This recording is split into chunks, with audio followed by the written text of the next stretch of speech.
Hello everyone, this is Certain Uncertainty, and in this tutorial, we're going to talk about the concept of proportion.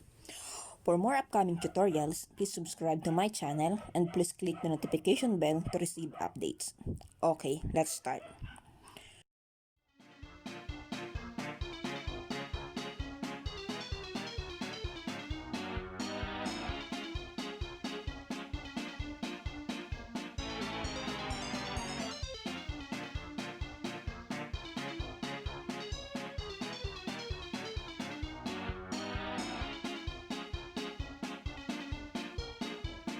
To fully understand the concept of proportion, learning the concept of a ratio is a prerequisite.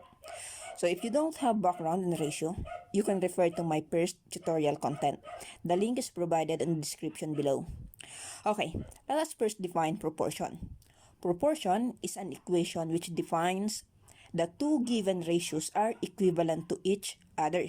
So meaning, if ratio is a comparison of two or more quantities, proportion on the other hand is a comparison of two ratios. We are comparing the first ratio to the second ratio. And this comparison states that the first ratio is equivalent to the second ratio. So, how do we write proportions? There are two ways of writing a proportion. We can write it in column form like this. We can read this equation as A is to B as C is to D, where A is to B is the first ratio and C is to D is the second ratio.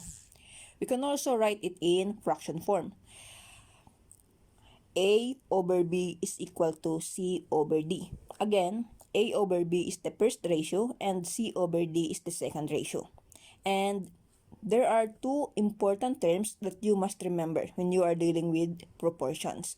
The first one is means. Means are the inner numbers of proportions. In A is to B as C is to D, the means are B and C. The second one is the extremes. Extremes are the outer part or the outer numbers of the proportion. So A and D are the extremes.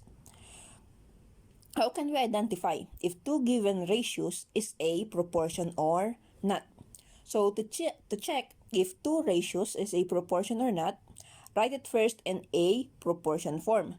Then, multiply the means and multiply also the extremes. If the product of means is equal to the product of extremes, it is a proportion. If it is not equal, then it is not a proportion. So remember this. In a proportion, the product of means is equal to the product of extremes. So in proportion A is to B as C is to D, A times D is equal to B times C. Let us have some examples. Okay. Tell whether the following ratios form a proportion. So we have letter A, 12 over 15 and 4 over 5. And B, we have 12 over 28 and 3 over 9. Let us find out if the given ratios in letter A is a proportion or not. So first, write it in proportion form. It could be in column or fraction form. But in this case, I will write it in column form. So we have 12 is to 15 as 4 is to 5. And then, get the product of means and product of extremes. The product of means is 15 times 4. 15 times 4 is equal to 60. Then the product of extremes is 12 times 5. 12 times 5 is equal to 60. So they are both equal to 60. So since they are equal, therefore the ratios 12 over 15 and 4 over 5 is a proportion. Now, let us have letter B. We have 12 over 28 and 3 over 9. Again, write it in proportion form. Then, get the product of means and product of extremes. The product of means is 28 times 3, which is equal to 84. And the product of extremes is 12 times 9, which is equal to 108. So since the product of means and the product of extremes are not equal, therefore, the ratios 12 over 8 and 3 over 9 is not a proportion.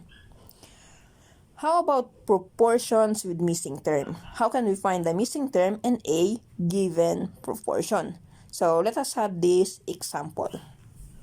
Find the value of n in the following proportions. So the value of n here is the missing part. So we need to find out its value. Let us have letter A. We have 14 is to n as 7 is to 42.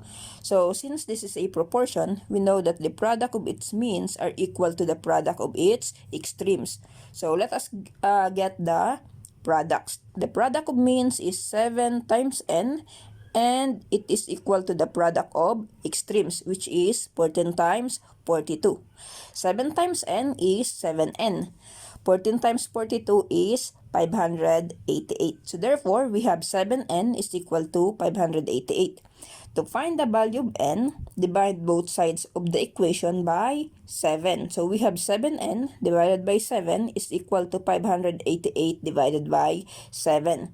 7n divided by 7 is just n, or 7 divided by 7 is equal to 1. So 1 times n is n.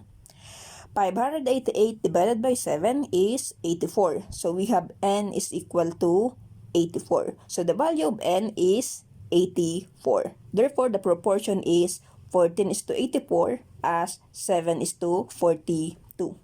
Okay, next, letter B. We have 4 is to 16 as 12 is to n. Again, since this is a proportion, we know that the product of its means are equal to the product of its extremes.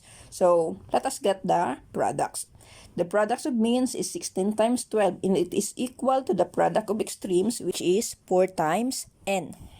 16 times 12 is equal to 192, and 4 times n is 4n. So therefore, we have 192 is equal to 4n.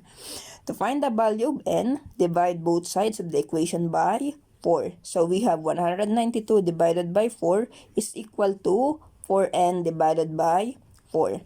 192 divided by 4 is 48, and 4n divided by 4 is n. So we have n is equal to 48. So the value of n is 48. Therefore, the proportion is 4 is to 16 as 12 is to 48. Okay, so that's it for this tutorial. Thank you for watching.